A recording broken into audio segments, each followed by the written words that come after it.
우리는 계속해서 에스더 말씀을 함께 묵상합니다. 에스더서는 드라마를 보는 것 같습니다. 대야 드라마예요. 여러분이 이번 기회에 에스더서를 한 8번 정도만 읽으시면 그 그림들이 설교를 할 때도 머리에서 쫙 스쳐 지나갈 것입니다. 지난주 이런 우리 왕과 함께 그걸 통해서 또 은혜를 나누었죠. 1차 잔치를 하는 동안 에스더는 속내를 말하지 않습니다. 그리고 그 애달파하는 왕이 다시 말해라, 하고 싶은 말이 무엇이냐 그랬을 때도 왕이여, 내일 다시 잔치를 열겠사오니 하만과 함께 참석하시면 내일 말씀드리겠습니다. 여러분, 이 왕이 아니라 남자의 습성은요, 이렇게 애달게 할 때 더욱더 간절해지는 것 같아요. 답답해서 말입니다. 저도 집사람하고 같이 살면서 가끔 화가 나면 말을 하지 않아요. 말을 하지 않으면 말하지 않는 사람이 답답해야 되는데 제가 왜 그렇게 답답한지 모르겠어요. 또 가서 묻고 또 가서 묻고 또 가서 물을 때가 있어요. 이것이 바로 그 본성이 아닌가 싶습니다. 이제 밤에 있었던 일이 오늘 6장 이야기입니다. 다음 2차 잔치를 하기 전에 왕이 잠이 오지 않아서 서성대고 있을 때 서서히 이제 역전의 드라마가 펼쳐지게 됩니다. 하만은 이 이야기를 듣고 돌아와서 아내와 친구들을 불러서 자기 자랑을 엄청 합니다. 자식 자랑하고 돈 자랑하고 자기 명예 자랑합니다. 나보다 더 위에 누가 있겠느냐, 왕밖에 없다는 것을 암시하면서 자랑을 했습니다. 악한 지혜로 자기를 높이려는 행위가 점점 드러날 때에 또 선한 지혜는 묵묵하게 땅에 엎드려 있는 모습을 우리는 알 수 있어요. 모르드게는 아무 말 없이 인내하면서 자기 자리에서 문지기의 사명을 감당하고 있을 때 그 밤에 대역전의 드라마가 펼쳐집니다. 어떻게 하나님께서 이 역전을 만들어 가시는가 하면 참 놀라우신 하나님이세요. 역전을 만들어 가실 때는요, 미리 하나하나 준비를 다 하시고 마지막에 팡 터뜨려 버립니다. 그래서 오늘 제목을 역전 인생이라고 잡았습니다. 전화의 회복이요, 위복이요, 또한 역전 인생이에요. 먼저 하나님께서는 존귀한 자를 찾으십니다. 1절에서 6절 하반절까지 보면 두 사람이 잠 못 이루는 밤을 지내고 있어요. 우리가 시애틀 살면서 시애틀에서 유명한 영화가 있죠? 뭡니까? 잠 못 이루는 밤. 그 잠 못 이루는 밤하고는 차원이 다른 거예요. 그 영화의 스토리는 한 아이가 자기 새엄마를 찾기 위해서 아버지 그 외로움, 엄마가 돌아가시고 아버지의 외로움을 달래기 위해서 저 멀리까지 연락하는 그런 내용이죠. 그런데 오늘 여기에 보면 왕은 잠을 이루지 못합니다. 몇 가지가 있을 것 같아요. 에스더가 무슨 말을 하려고 저렇게 뜸을 들이는가, 잠을 잘 수가 없는 겁니다. 그래서 신하를 불러서 역대 일기를 읽도록 합니다. 그런데 또 잠을 이루는 한 사람이 있습니다. 그 사람은 바로 내일 다시 잔치가 시작되면 모르드게를 큰 장대에 달아서 죽이겠다고 왕에게 보고하고 허락을 받기 위해서 준비하는 악한 생각을 가진 한 사람 또한 잠을 이루지 못합니다. 먼저 역대 기록을 읽어가던 중에 한 사건이 왕의 길을 번쩍 열리게 했습니다. 쭉 읽어가는데 어느 날 하고 이야기가 시작되는데 왕을 모함해서 죽이려 했던 두 사람 이야기가 쭉 들려옵니다. 박다나와 데레스가 왕을 암살하려고 역적 음모를 꾸밀 때에 문지기였던 모르드게가 그 사실을 알고 왕의 목숨을 구했다 하는 내용입니다. 아마 이 사건을 읽을 때 왕은 다시 한번 읽어보거라, 다시 한번 읽어보라고 했을 수도 있을 것입니다. 그리고 나서 왕이 다시 신하에게 묻습니다. 그에게 어떤 대우를 해주었는지 읽어보아라. 그런데 읽다 보니까 아무리 훑어보아도 어떤 대우를 해주었는지에 대해서는 나와 있지 않는 겁니다. 우리말로 하겠습니다. 전하, 보상한 일이 전혀 없습니다. 이런 일이 있는가? 걔 아무도 없느냐? 하고 외치는데 그 왕궁 입구에서 서성대고 지금 엉뚱한 생각으로 왕에게 들어갈까 말까 하고 망설이는 하만이 있었던 겁니다. 그래서 그를 불러서 6절에 만약 왕에게 존귀하게 했던 한 사람이 있다면 이 존귀함을 받을 자에게 대해서는 어떻게 대우를 해주면 좋겠는가 하고 물었어요. 저는 오늘 이 본문을 보면서 6절에서 9절까지의 반복해서 나오는 한 단어에 포커스를 맞췄습니다. 존귀라는 단어입니다. 존귀라는 말은 큰 기쁨이라는 말도 있고 지위나 신분이 높고 귀하다는 뜻도 있고 단순히 높은 지위를 넘어서 그 존재가 귀하게 여겨지고 존중받아야 된다 하는 이런 의미로 기록되는데, 이 존중이라는 말을 여러 문맥에 따라서 기록을 할 수가 있었습니다. 그래서 히브리어 이 본문에는 딜라이트라고 했는데 이 말이 도대체 무슨 말인가 보았더니 무거움과 영광과 명예와 위엄과 장엄과 풍요와 풍부를 다 포함하는 가장 좋은, 사람에게 존경하고 또한 존중할 수 있는 가장 좋은 표현이 바로 이 말이었습니다. 히브리 말로 카보드라고 해요. 이 말은 사람이 사람에게 줄 수 있는 최고예요. 하나님이 인간에게 줄 수 있는 최고의 은혜는 바로 헤세드라고 말씀드린 적이 있습니다. 이 헤세드는 사랑과 자비와 은혜, 긍휼 다 포함해서 사람이 줄 수 없는 하나님이 내리신 큰 은혜라면, 카보드는 사람이 사람을 존중할 수 있는 아주 귀한 단어였습니다. 여러분, 에스더는 하나님이라는 말이 없지만 존귀라는 말이 8번이나 나오더군요. 그래서 모르드게를 존귀한 자라고 했습니다. 그 외에도 성경에는 존귀한 자라는 그 칭호를 받은 몇 사람이 있습니다. 모세도 하나님 앞에 존귀한 자였어요. 다니엘도 하나님 앞에 존귀한 자였습니다. 그렇다면 저와 여러분들도 우리 주님 안에는 존귀한 자가 된 줄 믿습니다. 이 존귀한 많은 백성들이 있지만 최고로 존귀한 그분 한 분이 계신다면 바로 예수 그리스도입니다. 요한계시록 4장 11절, 5장 12절, 7장 12절 보면 모든 영광과 존귀와 능력을 하나님께 돌립니다. 영광, 존귀, 능력, 사람이 가질 수 없는 하나님만 가질 수 있는 최고의 권위가 바로 존귀, 영광이라는 것입니다. 그렇다면 그 하나님께서 우리 예수님을 통해서 우리를 존귀하게 해주신 줄 믿습니다. 예수님 때문에 우리는 존귀한 자가 되었어요. 7월달 우리 한 달 동안은 적어도 오늘 첫 번째 설교 대지에 나는 존귀한 자가 되었다는 그 믿음의 확신과 은혜의 확신이 저와 여러분의 마음을 감동시키는 은혜가 있기를 바랍니다. 그냥 흐르는 시간이지만 존귀한 자로 부름받으면 누가 존귀한 자가 되는가? 하나님께서는 어떤 존귀한 자를 찾는가? 하나님을 아버지라 고백하는 자, 예수님을 나의 구세주로 믿는 자, 성령님께서 내 안에 계신다는 것을 확신하고 살아가는 자를 우리 하나님께서는 존귀한 자로 선포해 주시고 인정해 주신 줄 믿습니다. 그러므로 저와 여러분 존귀한 자입니다. 축복 한번 했으면 좋겠습니다.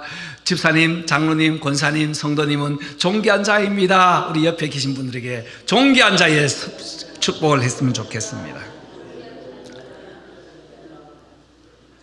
두 번째 역전 인생은, 전화위복의 인생은 겸손한 자를 세우시는 하나님. 저는 첫 번째 대지에서 성부 하나님께서 우리를 존귀하게 만들어 주시는데, 두 번째에서는 예수 그리스도, 성자 예수님이 우리를 존귀한 자로 역전 인생으로 만들어 주신다는 관점으로 말씀을 보았습니다. 오늘 6절 말씀부터 11절 말씀까지 보면 이 말을 들은 하만이 당연히 자기를 두고 하는 말인 줄 알고 착각합니다. 인간의 착각이 바로 여기에 있는 것 같아요. 우리 말에도 있죠? 무슨 국물부터 마신다고요? 김치 국물부터 마신대요. 김치를 줄 생각도 하지 않는데 김치 국물부터 마신대요. 하만이 왕의 이야기를 들을 때 자기 마음은 두근거렸어요. 모든 것이 누구에게? 자기에게 집중하는 것 같이 들렸습니다. 왕을 존귀하게 하는 사람은 나밖에 없으니 내가 어떻게 대답할까 하고 생각했을 겁니다. 왕께서 입으시던 왕복과 왕관을 씌우시고 왕이 타시던 말에 태워서 성중에 다니면서 이렇게 외치도록 하면 좋겠습니다.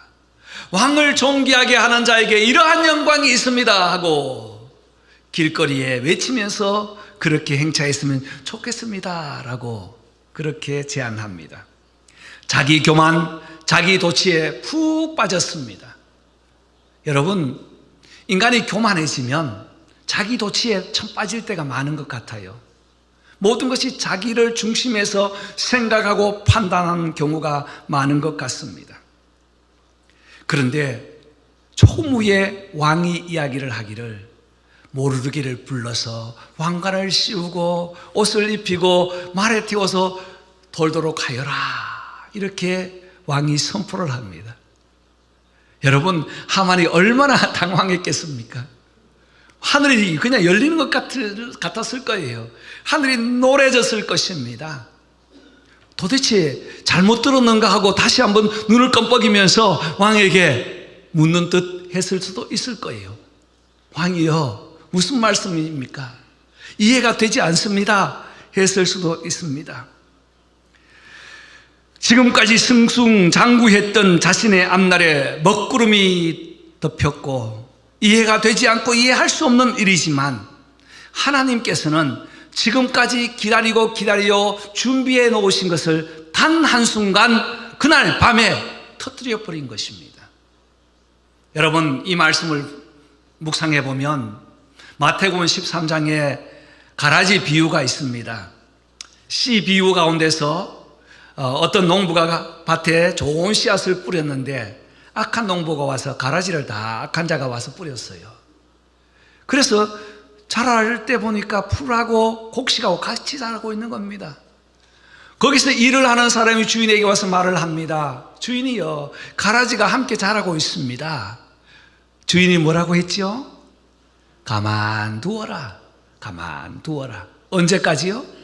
추수 때까지. 추수 때까지 가만두어라.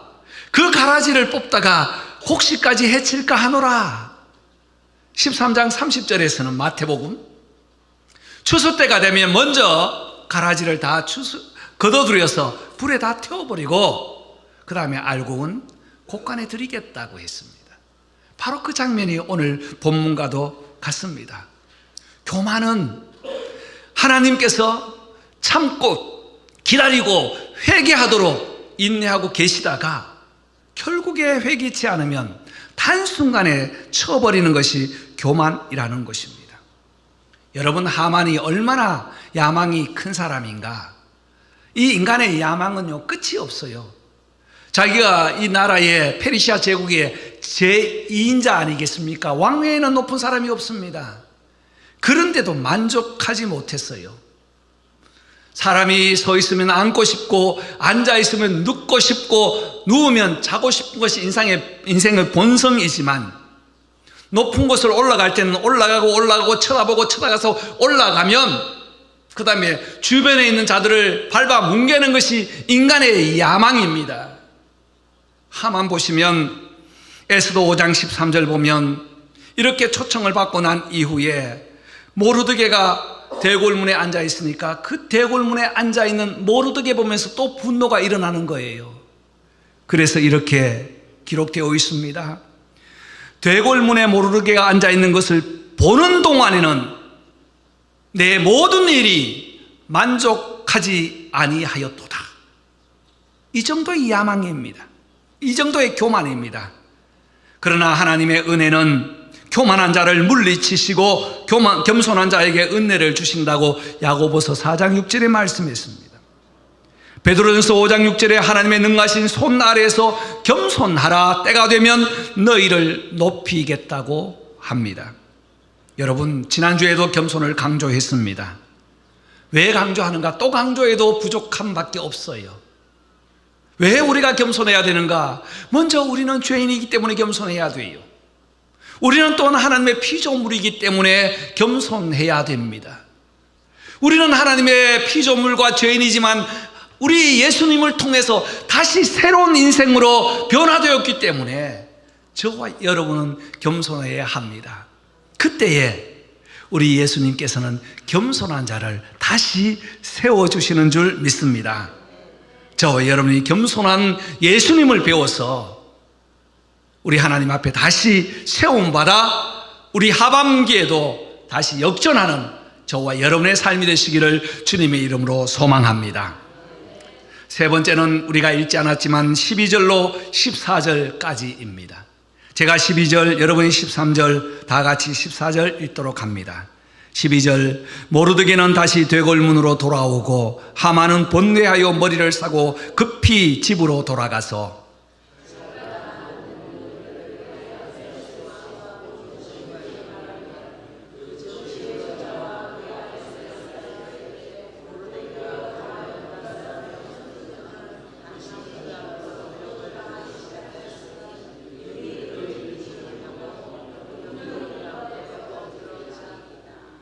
다 같이 아직 말이 그치지 아니하여서 왕의 내시들이 이르러 하만을 데리고 에스더가 베푼 잔치에 빨리 나가니라. 아멘. 모르드게를 보십시오. 먼저는 모르드게는 어제나 오늘이나 항상 그 자리에 있어요. 그런 이야기를 들었다고 해가지고 가장 먼저 소식이 문지기에게 들리지 않겠습니까? 그렇다고 해가지고 집에 돌아가서 내가 이렇게 왕의 신임을 얻었다 말하지 않습니다. 굳굳하게 그 자리에 있어요. 여러분, 저는 이 모르드게를 보면서 우리의 믿음과 함께 적용을 해보았습니다. 우리의 믿음은 환경의 지배를 받지 않습니다. 어떤 어려움이 와도 그 자리에, 어떤 기쁨이 와도 그 자리에서 어제나 오늘이나 변함없으신 우리 하나님을 섬기면서 그 자리에 있는 모르드게의 신앙처럼, 그 믿음처럼 저와 여러분도 굳건한 믿음 되시기를 소망합니다. 그런데 하만 보십시오. 번뇌하여 머리를 싸고 급히 집으로 돌아갔습니다. 난리 났어요. 번뇌했습니다. 안절부절합니다. 방황했습니다. 그래서 아내와 친구들을 다 모았습니다. 아마 자기는 뒤에 백그라운드에 있는 사람들, 친구들을 조언을 많이 받았던 것 같아요. 큰일 났다. 낭패 났다. 상황이 이렇게 돌았다. 그래서 아내와 친구들이 같이 모여서 의논합니다. 묘책이 있느냐? 없습니다. 그 중에 지혜로운 사람 몇이 이제는 판이 돌아섰습니다. 만약 모르드게가 유대인이면 이제는 그에게서 당신이 굴욕을 받아야 합니다 라고 13절에 말을 합니다. 13절, 그 앞에서 굴욕당하고 능히 이기지 못하고 그 앞에서 엎드러질 것입니다. 여러분, 굴욕이라는 단어를 썼어요. 남에게 억눌리어 업신여김을 받는 것을 말합니다. 즉 다른 사람에게 무시당하거나 모욕적인 대우로 자존심과 명예가 완전히 뭉개진 상태를 굴욕이라고 합니다. 저와 여러분들도 살아가면서 이런 경험들이 많을 거예요. 이해하지 못하는 그러한 굴욕을 당할 때도 있었을 거예요. 자존심 조금만 건드려도 흔들리는데 우리의 자존심을 완전히 망가뜨리는 일도 있었을 것입니다. 굴욕은 수치와 목욕에 모멸이 더해진 감정입니다. 우리가 아무리 굴욕 당했다 할지라도 최고의 굴욕자, 굴욕받으신 분은 누굽니까? 예수님이에요. 우리를 대신해서 우리가 받을 모든 굴욕을 주님께서는 받으셨어요. 태어나면서부터 말입니다. 애굽 땅 이집트까지 피난을 갔습니다. 그리고 공생의 기간에도 십자가에 달려 죽기까지 얼마나 큰 굴욕을 당했습니까? 침뱉음과 모욕과 멸시를 당했습니다. 그럼에도 주님께서는 침묵하셨어요. 묵묵하게. 왜? 하나님이 책임지시기 때문이에요. 그러나 하나님께서는 어떻게 하셨습니까? 그 모든 굴욕에 무덤에 묻히기까지 하나님은 기다리셨다가 무덤에서 부활하심으로 오늘 모르드게에게 다시 회복해 주신 것처럼 역전으로 부활로 승리해 주신 줄 믿습니다. 예수님의 부활이 있기 때문에 우리는 다시 소망을 갖게 되는 거예요. 예수님께서 굴욕 가운데도 참고 인내하시며 십자가에 죽기까지 우리의 모든 죄를 위하여 죽으셨기 때문에, 무덤에 장사되었기 때문에 부활이 시작된 것입니다. 사랑하는 성도 여러분, 그렇다면 저와 여러분 어떻게 살아야 할까요? 저는 시편 한 편을 여러분과 함께 낭독하면서 설교의 결론을 맺고자 합니다.